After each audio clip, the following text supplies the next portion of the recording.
खुशामदीद नाजरीन, मैं हूँ इरफान अहमद और आप देख रहे हैं रायचूर शहर का one and only Urdu television channel A1 TV Raichur. नाजरीन, कुछ लोगों को उमूमन ये शिकायत है उर्दू मीडिया सिर्फ अक़लियतों से मुतालिक ख़बरों को ही दिखाता है, जबकि दीगर अहम ख़बरें भी छूट जाती हैं। इस शिकायत को दूर करने के लिए हमने एक नया प्रोग्राम आपके लिए बनाया है, जिसको आसिफ ग्रुप स्पॉन्सर कर रहा है। इस प्रोग्राम का नाम है रायचूर की बात कन्नड़ मीडिया के साथ। नाज़रीन, सबसे पहले वो सुर्खियाँ देख लीजिए जो आज कन्नड़ मीडिया में दिखाई गई। राशन किट्स हासिल करने अवाम का ज़बरदस्त हुजूम, पुलिस को करना पड़ा लाठीचार्ज। रज़ाक उस्ताद ने किया KKRDB कमेटी की तश्कील का मुतालबा। बल्दिया में चल रहे घोटालों पर बीजेपी की खामोशी क्या माने। RTPS की तमाम 5 यूनिट्स कारगर। रायचूर जिले में आज कोरोना के सिर्फ 2 मामले सामने आए। अब खबरें तफसील से। राशन किट्स हासिल करने अवाम का ज़बरदस्त हुजूम, पुलिस को करना पड़ा लाठीचार्ज। शहर के गवर्नमेंट गर्ल्स हॉस्टल में लेबर डिपार्टमेंट की जानिब से कोविड के ज़िमन में राशन किट्स तकसीम किए जा रहे हैं। ये राशन किट्स तामीराती शोबे से ताल्लुक़ रखने वाले मज़दूरों को तकसीम किए जा रहे हैं, लेकिन मालूमात की कमी की वजह से यहाँ अवाम की ज़बरदस्त भीड़ जमा हो गई और धक्कम पेल होने लगी, जिसके बाद इस भीड़ को मुंतशिर करने के लिए पुलिस को लाठीचार्ज का सहारा लेना पड़ा। बताया जाता है कि शहर के मुख्तलिफ इलाक़ों में रहने वाले मज़दूरों को एक ही जगह यानी गवर्नमेंट गर्ल्स हॉस्टल में, जो कि महबूब गुलशन गार्डन के नज़दीक है, किट्स तकसीम करने का मंसूबा बनाया गया था और लेबर डिपार्टमेंट ने इस सिलसिले में ऐलान भी किया था। किट्स हासिल करने के लिए आज अलग सुबह 4 बजे से ही मज़दूरों ने गार्डन से गर्ल्स हॉस्टल तक लंबी कतार लगाई थी, लेकिन 11 बजे तक कोई अहदेदार यहां नहीं आया और किट्स तकसीम नहीं किए गए तो यहां गड़बड़ मच गई। अहदेदारान के इस रवैये पर मज़दूरों ने अपने शदीद गुस्से का इजहार किया। रायचूर ज़िले में अब तक तकरीबन 48,000 मज़दूरों ने अपना इंदिराज कराया है।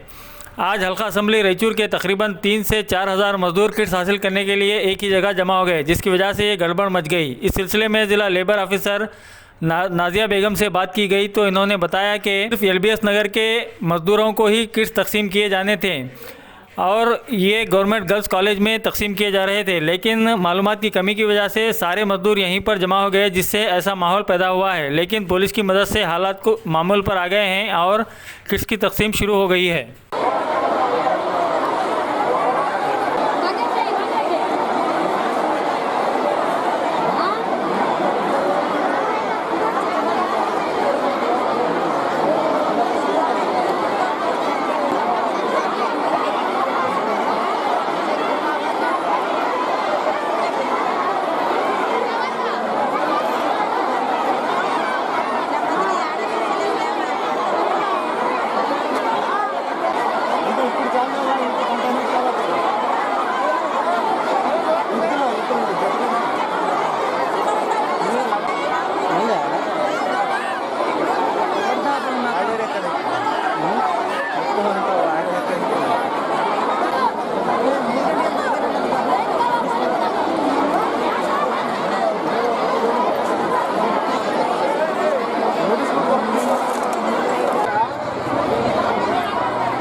ಕಾರ್ಮಿಕರಿಗೆ LBS ನಗರ ಮಾತ್ರ ನಾವು ಫುಡ್ ಕಿಟ್ ಡಿಸ್ಟ್ರಿಬ್ಯೂಷನ್ ಮಾಡ್ತೀವಿ ಅಂತ ಹೇಳ್ಬಿಟ್ಟು ತಿಳಿಸಿದ್ವಿ.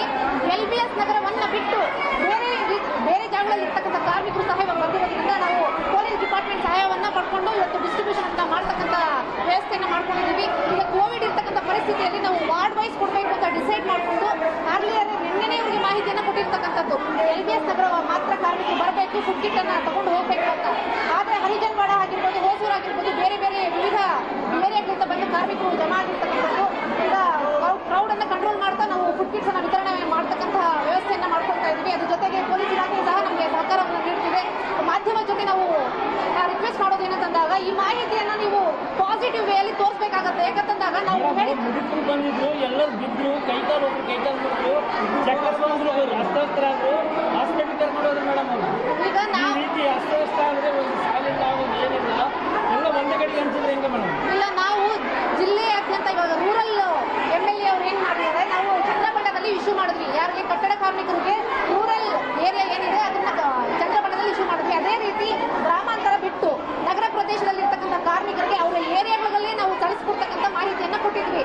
ಆದರೆ ಇವತ್ತು LBS ನಗರ ಇಲ್ಲಿ ಫುಡ್ ಕಿಟ್ಸ್ ಅನ್ನು ಸ್ಟೋರೇಜ್ ಮಾಡಿರೋದ್ರಿಂದ ನಾವು ಕೇವಲ LBS ನಗರದವರು ಮಾತ್ರ ಇವತ್ತು ಬರಬೇಕು ಅಂತ ತಿಳಿಸ್ಕೊಂಡಿದ್ವಿ. ಆದರೆ ಒಬ್ಬ ಕಾರ್ಮಿಕನಿಗೆ ಇನ್ನೊಬ್ಬ ಕಾರ್ಮಿಕರಿಗೆ ಮಾಹಿತಿ ಹೋಗ್ಬಿಟ್ಟು ಪ್ರತಿಯೊಬ್ಬರು ಬಂದು ಜಮಾ ಆಗಿರ್ತಕ್ಕಂಥ ವ್ಯವಸ್ಥೆನ ತಾವು ಸಹ ನೋಡ್ತಾ ಇದ್ದೀವಿ. ಯಾರು ಹೊಡೆಯಲ್ಲ, ಕಾರ್ಮಿಕರು ಕಿಟ್ ಕೊಡ್ತಿದ್ದಾರೆ ಅಂತಂದ್ರೆ ಒಬ್ಬೊಬ್ಬರು ತಿಳಿಸ್ಕೊಂಡು ಬಂದ್ಬಿಟ್ಟಿದಾರ. ಅದನ್ನ ಕಂಟ್ರೋಲ್ ಮಾಡೋಕ್ಕೆ ಪೊಲೀಸ್ ಡಿಪಾರ್ಟ್ಮೆಂಟ್ ಹೆಲ್ಪ್ ಸಹ ನಾವು ತಗೊಳ್ತಾ ಇದ್ದೀವಿ. ಇಲ್ಲ, ಸ್ಟಾಕ್ ಇದೆ, 3000ದಷ್ಟು ಸ್ಟಾಕ್ ಇದೆ. ನಾವು ಎಲ್ರಿಗೂ ಕೊಡ್ತಕ್ಕಂಥ ಪ್ರಯತ್ನವನ್ನ ಮಾಡಿದ್ವಿ. ಆದರೆ ಕಾರ್ಮಿಕರು ಒಬ್ಬರಿಂದ ಒಬ್ಬರು ತಿಳಿಸ್ಕೊಂಡು ಸುಮಾರು 4 ಗಂಟೆವರೆಗೂ ನಾವು ಹೋಗಿಸ್ತಕ್ಕಂಥ ಪ್ರಯತ್ನವನ್ನ ಮಾಡಿದ್ವಿ. 3000 ಕಿಟ್ಸ್ ಇದಾವ, ಏನೋ ಸಮಸ್ಯೆ ಇಲ್ಲ, ಇನ್ನೂ ತರಿಸ್ತಕ್ಕಂಥ ಪ್ರಯತ್ನವನ್ನು ಮಾಡ್ತೀವಿ. ಆದರೆ ಕಾರ್ಮಿಕರು ಒಬ್ಬರಿಗೊಬ್ಬರು ತಿಳಿಸ್ಕೊಂಡು ಏನಾಗುತ್ತೆ. डॉक्टर रज़ाक उस्ताद ने मुतालबा किया कि KKRDB कमेटी की तश्कील अमल में लाई जाए।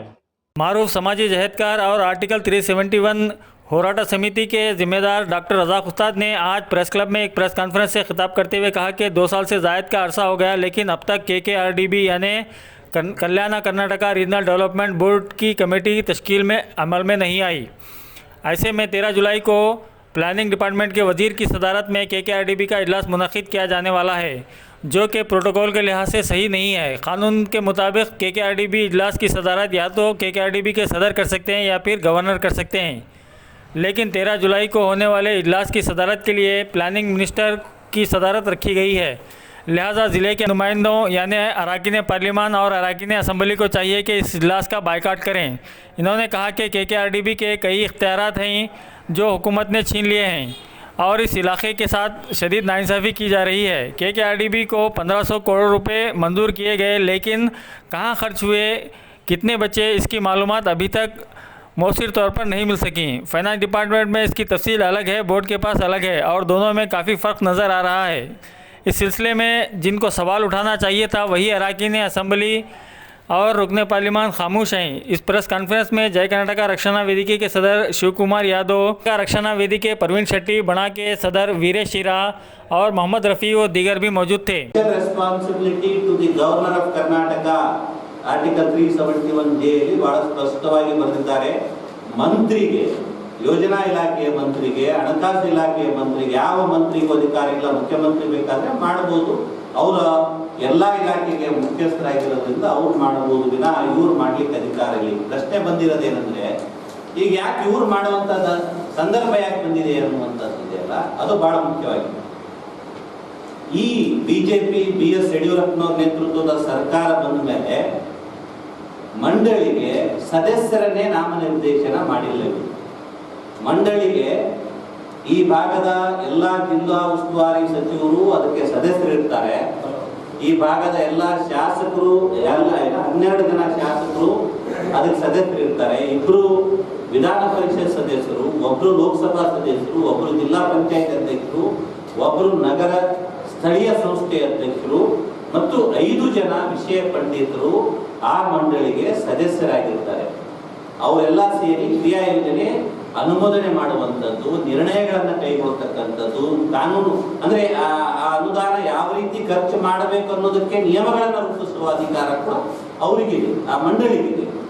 ಆದ್ರೆ ಈ ಸರ್ಕಾರ ಬಂದ ಮೇಲೆ 2 ವರ್ಷದಿಂದ ಅಲ್ಲಿ ಯಾವ ಒಬ್ಬ ಸದಸ್ಯರಿಗೂ ಕೂಡ ನಾಮನಿರ್ದೇಶನ ಮಾಡಿಲ್ಲ.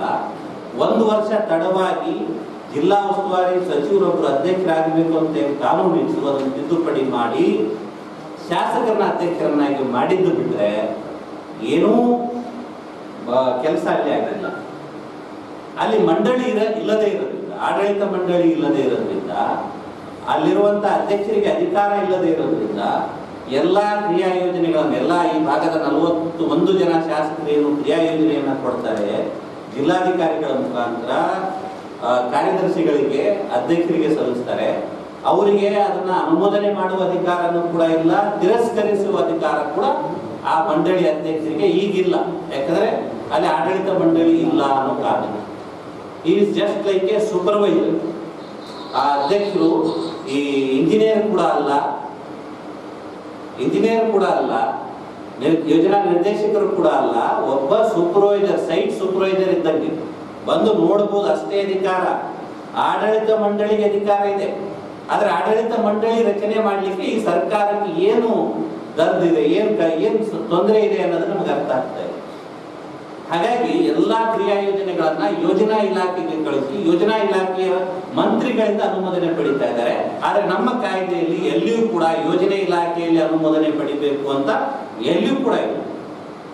सीएमसी में घोटाले सुने जा रहे हैं, लेकिन बीजेपी के अराकीन की खामोशी क्या माने। रायचूर बल्दिया में अगर कायदे से देखा जाए तो इस वक्त कांग्रेस की हुकूमत है और बीजेपी अपोजिशन में है, लेकिन गुज़िश्ता चंद महीनों से रायचूर बल्दिया में सब ऐसे गलत मलत हो गए हैं, यानी मिक्स हो गए हैं कि कौन इक़्तिदार में है और कौन अपोजिशन में, ये समझना मुश्किल हो गया है। इजलास में किए गए फैसलों के खिलाफ जाकर सदर बल्दिया और कमिश्नर ने बाज़ काम किए हैं, लेकिन सवाल उठाने का हक़ रखने वाली बीजेपी के अराकीन बल्दिया खामोश हैं। इस खामोशी के पीछे आखिर क्या राज हो सकता है, जबकि इक़्तिदार में रहने वाली जमात कांग्रेस के अराकीन बल्दिया सवाल उठा रहे हैं। हाल ही में बल्दिया के इजलास आम में लिए गए फैसले के खिलाफ जाकर सदर और कमिश्नर ने चैतन्य इलेक्ट्रिकल्स को 51 लाख रुपए बिल अदा किए। सड़कों के डिवाइडर्स से मुतालिक और लेआउट्स से मुतालिक कई घोटाले सुनने में आ रहे हैं, फिर भी अपोजिशन बीजेपी के अराकीन ऐसे खामोश हैं जैसे कुछ हुआ ही ना हो। इससे आवाम को लग रहा है कि अंदर ही अंदर कोई सियासी खिचड़ी पक रही है, तभी तो बीजेपी ने चुप्पी साध रखी है। आरटीपीएस की तमाम 5 यूनिटें कारकर्द। 1720 मेगावाट बरक़ी क़ुव्वत यानी करंट पैदा करने की सलाहियत रखने वाले रायचूर थर्मल पावर स्टेशन की 5 यूनिट्स के ज़रिए अब 890 मेगावाट्स बरक़ी क़ुव्वत पैदा की जा रही है। 250 मेगावाट पैदा करने की सलाहियत वाली 8वीं यूनिट और 210 मेगावाट पैदा करने वाली 4थी यूनिट ने अब मुसलसल काम करना शुरू कर दिया है, जिससे बरक़ी पैदावार में काफ़ी इजाफा हुआ है, जबकि अभी तक YTPS की 2 यूनिट्स फ़िलहाल बंद हैं। रायचूर ज़िले में आज 2 कोविड पॉजिटिव केसेस सामने आए। ज़िले में आज कोरोना के 2 पॉजिटिव केसेस पाए गए। ज़राए ने बताया कि रायचूर ज़िले में आज कोरोना के 2 पॉजिटिव केसेस पाए गए, जिनमें एक का ताल्लुक़ रायचूर तालुक़े से है और दूसरे का ताल्लुक़ देवदुर्ग तालुक़े से है। ICMR की रिपोर्ट के मुताबिक आज 1414 अफराद का सैंपल्स लिए गए थे, जिनमें से 1412 अफराद की रिपोर्ट नेगेटिव आई हैं, जबकि सिर्फ 2 अफराद की रिपोर्ट ही पॉजिटिव आई हैं। इस तरह रायचूर में कोरोना का फ़ीसद 0.03 रहा है।